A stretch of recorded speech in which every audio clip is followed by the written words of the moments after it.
My personal gaming history. Great idea by Protaku82, and I actually just watched Marlon Lee's video, and there were quite some similarities between his and my gaming history. I think my first video game experience started with, that was a long time ago. I guess it was 76 or 77. I guess it was 76. My uncle. We visited my uncle, and he had this bright orange machine with some silver lining on top, and it had a white and a blue button, and it had orange slides, and for selecting several games. It had Pong, it had hockey, soccer, a lot of different games where you actually controlled one or more bars, and you had to blip the square ball around. You also had to play it with two people. Yeah, square controllers with a dial on top, a knob. Brother and I were playing that a lot, and it was quite popular with the other kids in school because they always wanted to play. And whenever we had a birthday party and people slept over and stuff, we always got out that machine. And yeah, and it actually my version of the machine was actually ruined because we left some batteries in it. I guess it was running on 3 or 6 batteries, huge batteries, and they leaked, so they corroded the system, and it never worked properly. Well, it does work, but kind of not. And I actually saw the same machine, exact same machine, on Steve Benway's, and I'll show a copy of it here. On Steve Benway's website, he actually has the same machine. That was my first gaming experience. And then in 81 or 82, I'm born in 1970, and we got the Philips Video Pack G7000, or the Odyssey 2. And we got it with a couple of games, and every successive birthday I would gather all the birthday money and get me another game for like the next 2 or 3 years, actually. So I got actually quite an extensive library of games. Still have it.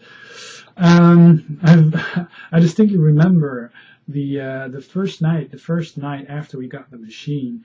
I was actually woken up by strange noises coming from the living room, and I was slowly going downstairs, and like Mark welcomes alien visitors, because it sort of looked like that. The scene where E.T. comes in Elliot's house and all the lights and stuff. Well, similar thing, X-File-like thing, and it turned out to be my mom in front of the television at 3 a.m. playing this video game. And my mom actually has been playing video games ever since as well. So a couple of years later, I guess it was 83 or first we upgraded the G7000 to a G7400 Video Pack Plus Odyssey 3 machine, which is actually quite rare, and still have it. I planned on getting the basic extender for that and the tape drive, but Philips never released it properly. I think only a couple of prototypes were released. So we actually went on and got a Commodore 64. Who didn't own a Commodore 64? Back then, we almost got a ZX Spectrum, but the guy in the shop actually persuaded my parents to get a Commodore 64, and I was quite happy with that. I would also have been quite happy with a ZX Spectrum. Actually, I got the ZX Spectrum, the ZX Spectrum 16K. I won that in the bet at high school, so I actually had both machines. So yeah, the Commodore 64, I remember getting a 1541 disk drive for it. Actually cost me an entire summer of working to scrape together the money to buy the 1541 disk drive, because in Europe at least everybody was using these fast loaders and tape drives and C60 tapes. Just like the Spectrum users would also use their tapes. Commodore 64 had a dreadfully slow loading tape system, so a lot of the time turbo tape loaders were used.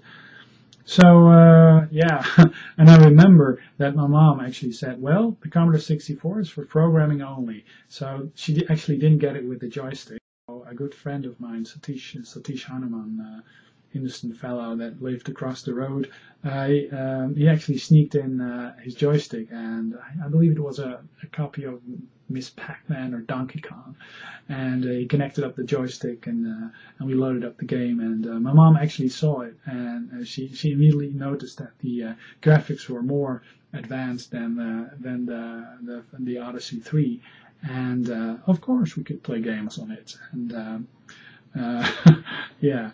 So and then 89.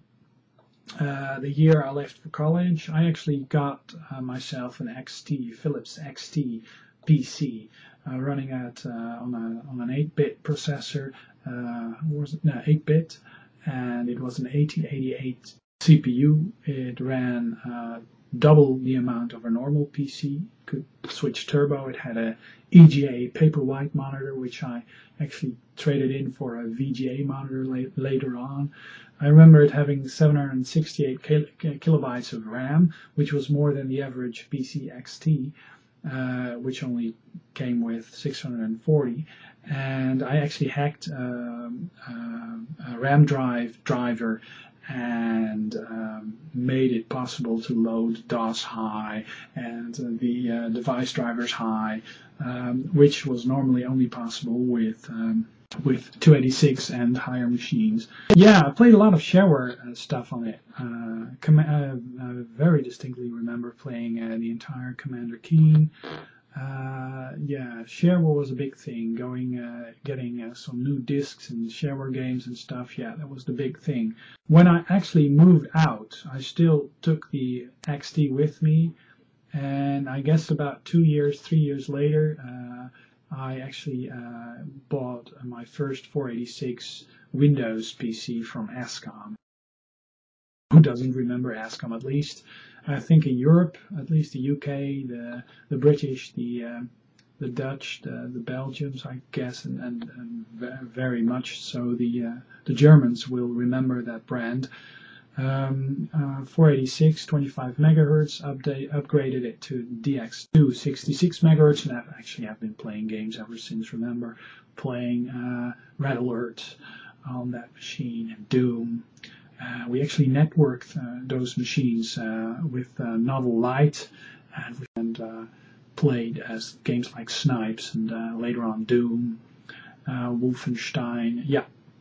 So I've been playing games ever since. Well, during my college years, I actually got back into console gaming. I was pretty much a ZX Commodore 64 person. The last 2 years of high school, I actually got into Amiga, I got into Atari ST. I actually got both machines secondhand. In college, I actually got the moment I turned back to console gaming was actually in college. I got a clone of the Famicom system, a Japanese Nintendo system with a couple of cartridges.